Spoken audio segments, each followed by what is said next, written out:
Morning, everyone. Welcome to Groundswell. This is the Pastured Pigs session. We did our first session together last year, where we asked the question, how do pigs fit into regenerative systems? And the dynamic trio, quattro, the dynamic five that we are, we wanted to keep things moving this year. And so this year we're really going to lean into the idea of what are the conditions that we need in our food system, in our supply chains, that enable that transition. So with that kind of idea of participation in mind, I thought we'd do a bit of interaction at the start. So hands up if you keep pigs at the moment. Okay, nice. Now keep your hands up. Keep your hands up, and keep your hands up if you were in the Pastured Pigs session last year. Oh wow, we've got a 0% hit rate. Okay. Oh, that's really good of you guys. Thank you. For perspective, there were about 300 people last year, so we've got 3 still with us. And of those people who are still here, well, in fact, let's have a new fresh round. So has anyone heard of the 2 loops model of change, transition? That's also great news because I'm not quite sure about it either, so no one can fact check me. But what I'm going to do is, I'm Fred Price, by the way. I'm a farmer. I keep pigs in Somerset. But what I wanted to try and do today was kind of set the scene and the context before I introduce the rest of the panel here. And then we're going to have a really, hopefully, interactive participatory session. And Hannah's going to outline the terms of that later on. But yeah, the 2 loops is basically a systems change model, and it describes how change happens. And the idea is that change doesn't come about from individuals, pioneers, scaling up their approaches. It doesn't come from people having a model that you then deploy on a broad scale. Actually, really meaningful systems change happens when those people kind of move away from isolated pioneers and form networks and communities. And that's kind of what we want to explore today, is like, what can the Pastured Pigs community do in supporting the change from the dominant system to the emergent system? If I backtrack a minute, what do I mean when I'm saying like the dominant system? And the dominant system, as I understand it, and I think I have a sense that the other members of the panel also understand it, the dominant system is a food system that is characterized by big vertically integrated supply chains. It's global commodity industrial agriculture, right? And in that system, power and control within those supply chains is increasingly consolidated right at the top in the hands of very few corporations. And as a farmer, what does it feel like to be in that system? It feels to me like you become a slave to the farm and you aren't making choices and you feel disenfranchised and disempowered. That's how it felt to me as an arable grower, as a pig farmer. And so what I see in front of me is actually, and actually what this show for me is about an emergent alternative to that system. Thanks, Hannah. And that emergent alternative, I think, is relationships, it's friendships. It's a different kind of concept of a supply chain. It's a network of supply. It's a new kind of economy where we interact with one another and with our customers. It's trusting, it's caring, it's not controlling. And I think some of the panelists are going to draw those ideas out. So I won't go into too much depth. But 1 minute. Thanks, Hannah. Hannah's putting me under real pressure here. So I won't talk anymore because Hannah said 1 minute. But basically, today's purpose is to deepen the connections within this community of practice and to think about our role and position ourselves within that broad theory of change from this dominant industrial agriculture to a more caring, collaborative, supportive kind of agriculture, which enables us as the farmer to decide how we want to farm. So, Flav and Amy, you guys don't need any introductions, but I really love these 2 guys because they are so super innovative, but the way they communicate what they're doing is very real and practical. Songsoo, Amy and I both work with Songsoo in the restaurants she represents. It's a really good example of a caring and the kind of relationship you can have in a supply chain that's very positive and enabling for everyone involved, both for the restaurants and also for the farmers. But first we're going to go to Hannah, and Hannah often is doing this job, which is kind of terrifying for me to step into that role, but she corrals us and coordinates us and sets the scene and does introductions much better than I have. But Hannah's also a farmer, a researcher, a consultant, an educator about regenerative principles in her own right. It's Inkpot Farm, isn't it, Hannah? But she also has a unique perspective because she works for the PFL, the Pasture for Life. I keep saying PFLA, I'm sorry. The PFL. And that, for me, is a really great example of a community of practice that's supporting and fostering this transition to an emergent, caring kind of food system. So over to you, Hannah. Morning, folks. Thanks, Fred. You did that very well. That was all good.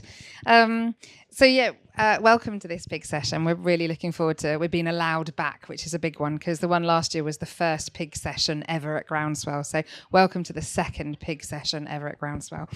And we want to kind of carry on the revolution of the pastured pig movement here. So welcome and thank you for being part of it. And there's good news, you might even get stickers for being here today. I know, it's exciting, isn't it? As Fred said, I'm a farmer at the Inkpot Farm in South Lincolnshire and teach regenerative agriculture, but also work for Pasture for Life. And I think I love the way Fred's framing kind of how we can create these supportive networks for positive change without having to kind of create any negativity around kind of other systems, but just say, okay, this is something I want to be part of. And so Pasture for Life is a really good example of that. We've got 1,500 members across. I know many of you are members already, so I'm not trying to do a hard sell, but there is an offer on if you want to go to the stand, which is just over there. And we've got some great merch this time. But also there's Pasture for Life, which has the fantastic supportive forum of members. And I think that's Pasture for Life has really been something part of that kind of riding that kind of or being part of the fantastic change that we've all seen in the farming movement over the last 15 years or so, with the development of places like Oxford Rural Farming Conference and this conference here, that it's suddenly we have a space where we can share and we can support each other and we can talk realistically about our mistakes and what we're doing wrong and our challenges. And we see that on the forum. But we also, many of us, I think, in here today as well, are also on various WhatsApp groups. And so, we have Regenag Chat UK and we have lots of different ones, but there's also the Pastured Pigs group. And I think both PFL and those WhatsApp groups are the things that have really helped so many people to create a positive community for change and supporting each other through that. So I need to time check myself. So we're gonna be interacting a bit with that WhatsApp group today. There's going to be a QR code for you to be joining, and just welcome to this, because whether you join the group or not, you're in here now, so you're part of the conversation, and we will be hopefully hearing from all of your voices today. So I'll pass over to Flav. Morning all. Thanks for the kind words, you too. And as Fred said, I'm quite a simple person in the sense of how I see and say things, not simple as in I don't get things. Sometimes I don't. Yeah. But I'd say I feel like I'm a bit of a con sometimes, calling myself a pastured pig or being referred to as a pastured pig farmer, because I'm not doing it as well as Amy and Fred are doing it now, but they've got probably 5 years ahead of me. I'm only 2 years in. So I'm a work in progress on here, and I'm learning from these two. But my previous life was in commercial pig farming, and I learned a hell of a lot working in commercial pig farming, and I probably wouldn't have gone to this way of pig farming if I hadn't done that. And I feel that a lot of the times, us small-scale pig farmers, which I'm one of now, we always look at the big farms and sort of say, oh, we're better than them, or they're not good as factory farming. But when you look at the population of the country, even the world, if you look at it from a bigger picture, we couldn't feed that many people. Even when you look at things like research and development, there's not enough money in our size of pig farming to be able to look at things like genetics and all sorts. So I think we can take some positives from these big farms, and hopefully as the small farms carry on and doing good things and big farms see that they're viable, they might adopt some of the things that even genetics-wise we'll be serving up at lunchtime, it's a plug, I'm not going to lie. We're going to be serving some Tamworth Cross Canadian Duroc pork. The Canadian Duroc is fattier than the American Duroc. And now commercial farms are actively going to that pig because it's got more marbling. Historically, pigs have always been bred to be lean, hence why a lot of people don't like pork because it's always dry. And so back to my drawing the positives out of essentially not really good way of keeping pigs. I think we could keep that little bit of relationship there going, which I think will benefit us in the long run. How long have I got? You have 3 minutes. Oh, sweet. Sit back. Talking about the fat quality and pork quality. So Fred and Amy already work with Songsoo. I'm hoping one day I'll get to that level to work with Songsoo. They tried our pork and they graded it. I've never had pork graded to the point of the level of fat, the taste, and that level of detail. I wish I got that 10 years ago. I've been pig farming 15 years now, and 13 of them I've just been bumbling, just going on like as I've written here, I think commercial pig farming is like a conveyor belt because you've got, let's say, a contract of supplying. I know a farmer went for a job in 2020, 800 pigs a week. So come rain, come shine, you need to do 800 pigs a week. So to me, you're not going to be there thinking, oh, actually, I want to go for this one instead of this because that looks like it's...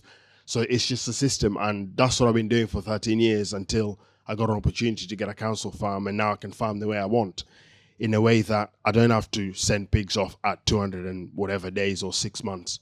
I send them when they're ready. I don't have to rely on routinely, let's say, teeth clipping, which is being phased off or has been phased off, or tail docking or routine injection. I don't have to do that. If a pig is sick, it can get injected. Last one I injected was Dora back in 2023 summer because she got cut legs. It's cheaper for me because I haven't got to spend £80 a bottle for antibiotics and many other sort of good things with a change. So I think back to the relation with Songsoo and restaurants like theirs, it's something you don't really get with a big system, because when I worked in big systems, lorry comes once a week, pigs are on there, see you later, done. Whereas now, I take them to the abattoir, they get brought back on the farm because we have a butchery. I'll then butcher them or age some of the parts that I want to age. And then customers come to the farm and buy the meat on a Saturday. If they don't like it, they'll tell me. If the bacon's too salty, they tell me. If the meatballs are too herby, they tell me. If the pork's too fatty, they tell me. And then also, I'll process it to cook it. So you're stood there having a bacon sandwich looking at me, and if it tastes like shit, you're going to tell me. So you get a chance to learn so much from the customer, who's not necessarily a pig farmer, but they're the ones buying your product. And if someone can spend their hard-earned money to buy your product and enjoy and keep coming back, or they ring you from a supermarket saying, I'm just doing my shopping, but I'm not buying meat from here, I'll pop over on my way back. To me, as a small-scale farmer, that is my aim, that all of us that have small pigs can service, let's say, 5 mile, 6 mile radius around you. We can all be dotted. We don't have to have a farm with 1,000 pigs selling up to pigs in Yorkshire when you got a farm down here. So, yeah, I think it feels like a very uphill battle at times as a small-scale farmer, especially when I know how easy it was being commercial and having bedding up with a JCB and all those things. Whereas now I've got to lug a ton bag with straw across the field to go and bed up the pigs because I don't have a tractor. Hopefully I will one day. So I think it feels like a slog sometimes, but I think we're heading in the right direction, and I hope that in 5 years' time we're going to get the big tent and have loads of people there listening to us. Over to you, Amy. Hi, I'm Amy. Pig, chicken, beef, all sorts, farmer in Devon. But as you can tell, today we're kind of not talking about ourselves as such. We're kind of putting it into making you guys think about what you really want to get out of Pastured Pigs. So I'm going to talk a bit about like sort of good connections, good relationships. And so Songsoo is a massive part of that. But first up, I wanted to talk about, so all of us I don't know how many of you are actually part of the WhatsApp group. Go on, show your hands. Oh wow, we're going to have some new faces hopefully on the WhatsApp group. But things like that, where you can put a question out. It's very rare that somebody puts a question out and it's not answered. There's usually a sort of rush to answer the question, and you get it answered by 10 different people, and it's really, really great to see all of the different feedbacks and perspectives.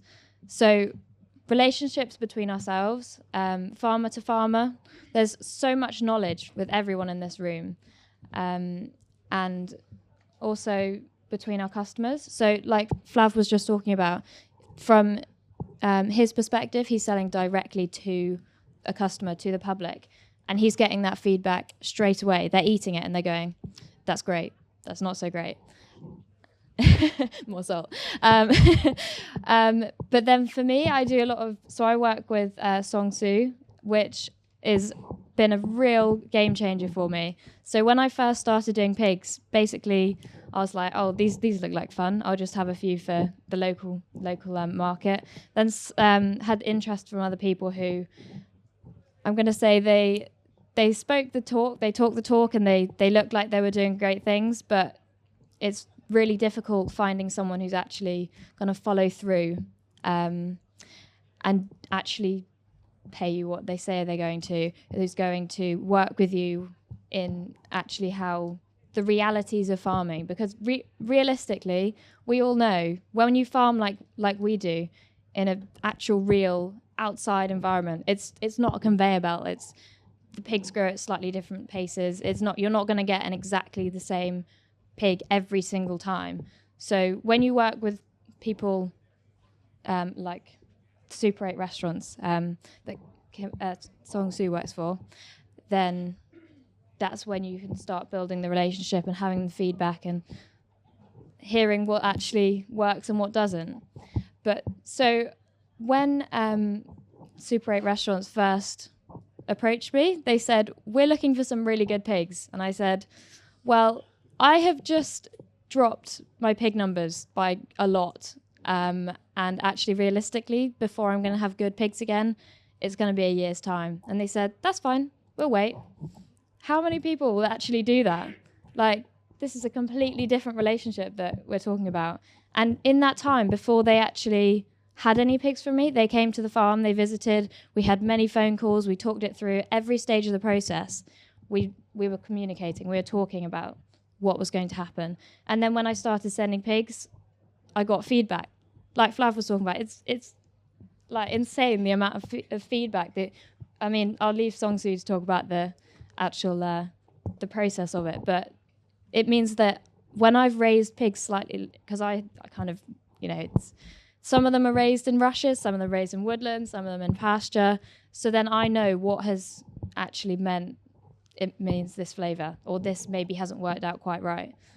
So it's just a massive game changer. And I'm going to stop talking because I think I've probably gone over. I said I have no sense of time, so... Oh, okay. Go me, yeah. Go on, Songsoo. Take it away. Hello, I'm Songsoo Kim. I work for Super 8 restaurants. Like Amy and Flav and Fred has said, we like pork at the restaurants. And really, I think, as it was noted, it is centered around relationships, but it's really also our way of learning from the farmers, I think, as much as it is about feedback. But that feedback is a building block for learning about the future of farming and also the future of flavor, really, because how we approach it is by tasting and tasting rigorously. And that means, pork didn't really have a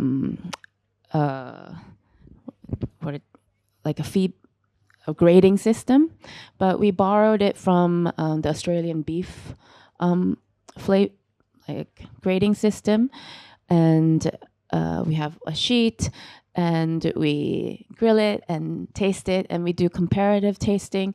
And probably there's around 6 to 7 people sometimes, or even 3, where we all kind of discuss, oh, what's the texture of the fat like? It's like this. It's better than last time. Okay, let's write that down. What's the flavor of the meat like? And we go through that process together as a group in the restaurant, which also really invigorates the way that we think about the product, and therefore puts that attachment to it. And that's really quite key, to see the meat not as just a product, just as a slab of meat, but as something that is valuable. And that in turn, we know gets feedback to the farmer, and then the farmer tries to also figure it out. I'll give you a good example of one of this, also just to give you a bit of insight into what our restaurant group looks like. We have 5 different restaurants. 2 of them are Thai, and the other 3 are European. And we have an in-house butchery, so there is a bit of an advantage there for that. And in the in-house butchery, we have a head butcher, and the head butcher generally organizes the tastings, and various people participate. And in one of the tastings, with Fred's pigs, we noticed that there was a bit of the fat where it was a bit, how to describe it, a little bit flabby, a bit gray, a bit mushy. And somehow we were able, Sophie at the time, our head butcher, was able to put a feedback loop through where she noticed this similarly in beef. And one of the things was, I mean, Fred could talk about it more in detail, but was the feeding of oats going up. And that was what caused that. And so we were able to feedback how it tasted like, and then Fred was able to kind of also figure the bits out in terms of the feed. And then now we are back into fat texture that we really love. So those are quite minute details, but actually that kind of care our guests really realize. And that's the kind of care and energy that the guests come back for. I really do believe that. That's it. Do you want to have a chance to defend your pig, your pork? Thank you, folks. That's great and really useful to hear. So I think just really inspiring to hear the details of things like those feedback loops are so important. So it was actually a conversation here at Groundswell that I had with an arable farmer a couple of years ago. If you're in the room, sorry, I won't name you. But we were, down at the Earthworm Arms having a few drinks, and people were saying about how much they loved their job as a farmer. And this arable farmer turned around and said, really honestly, he said, actually half the year I really struggle. And it dawned on me as a livestock farmer and a direct sales livestock farmer, how very, very different our experience is in terms of feedback for the work that we do. And I realized in that moment that the arable farmers have such a hard time with, and so many other farmers selling wholesale, because all of that work, and it's a lorry leaves the yard and you get the ping of an invoice or a piece of paper with a figure on it that doesn't sum up all the work and sweat and sleepless nights that have gone into that year. And for us who are selling directly, or to people who have that direct relationship with their customers, you get that feedback. And of course, we talk about the bits when it's too salty, and we get to talk about when the fat's the wrong color. But also what we predominantly get is absolutely fantastic feedback that we can, just the smallest word, and I'm sure any of you out there who are doing the similar thing know it. When someone comes up and tells you that they can never eat bacon from anywhere else ever again, that makes it all worthwhile. And that feedback loop is so important. So if you're here purely as a consumer today, please do always give the feedback to the people that you're getting your food from. It's so important. And it really makes a massive difference to the mental health of farmers. And I think that's the thing that we really want to work on today, is that how can we all work together to support each other? So we've mentioned the WhatsApp group. The QR code is up. So if you can reach that from your phone, if it's big enough that you can sit there and... So if you don't know QR code language, pick up your phone. Yeah. And then open up your camera, and the QR code might be able to pick it up from where you're sitting. If not, don't worry, because those stickers that were mentioned before have the QR codes on them. So what I just want to clarify is we don't have an agenda with this WhatsApp group. It's a WhatsApp group that I think, did you start, Amy? No, someone started. Was it us? It might have been me. I have a terrible habit of starting WhatsApp groups. And so, but it swelled last year. We now have 197 people on that WhatsApp group. And the point is, it's the most true grassroots movement that you can have when you have 200 farmers in your pocket that you can chat to at any point and ask any silly questions. And so that's what we really want to turn this session over to now, is you're all here because you have some interest in pigs, I guess, unless you've just come in out of the rain or something. And so we want to kind of put the question back to you in a minute of what would you like to get out of, I'm going to do it now actually. What do you need from a pastured pig group? And so it's not our WhatsApp group. You can tell by the fact we don't even know who started it, but it's our WhatsApp pig group. And so what we're going to do in a moment is the 5 of us are going to walk to different areas of this room. So stay where you're sitting and just turn to the speaker who's nearest to you.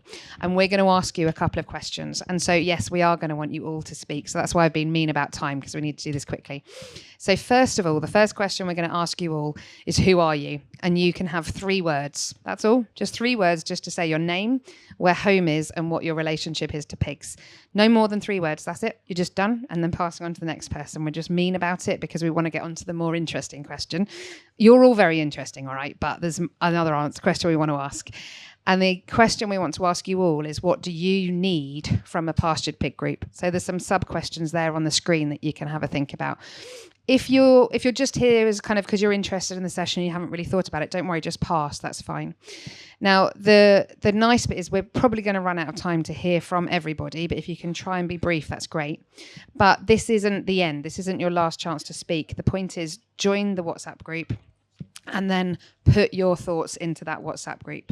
And we can carry on this conversation, because this has a massive potential for us to create something. It is already something, but if we want it to do something more, then let's hear those voices. Let's think your thoughts about this. Do we want to keep it just as it is? Do we want to evolve into something else? How can we really shape the future of truly regenerative pig systems in this country, so that it's going to be better for the soil, better for the pigs, better for the consumers, and better for us as farmers as well?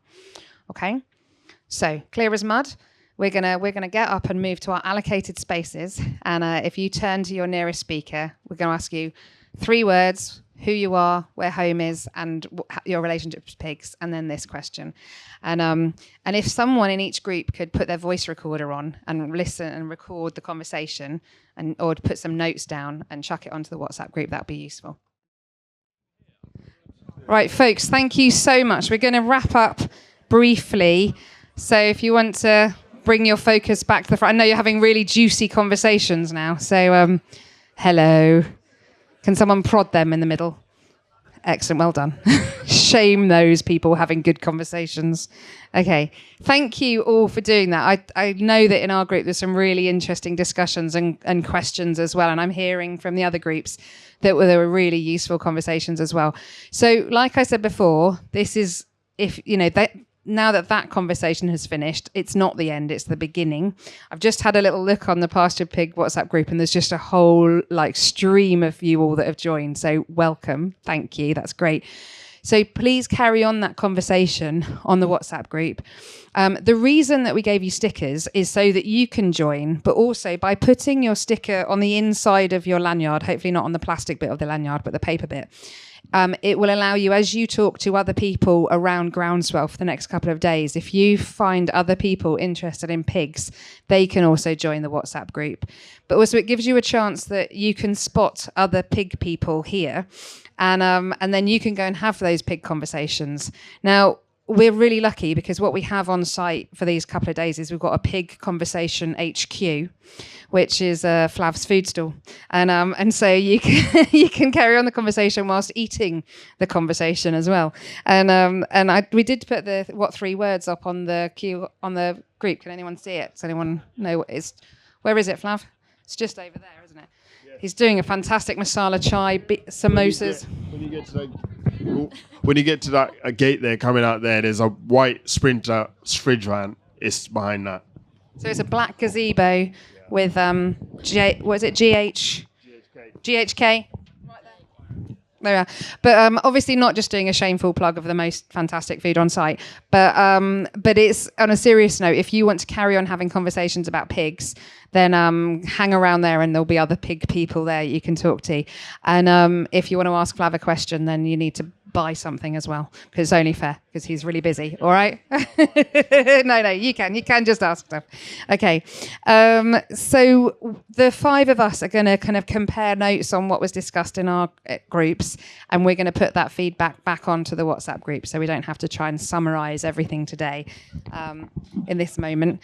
And I just want to thank all the speakers for coming, because it is really lovely to be able to speak at Groundswell, but it is also a mission to leave farms and to get here and to suddenly think, right, what is it I need to say and what is it I need to do?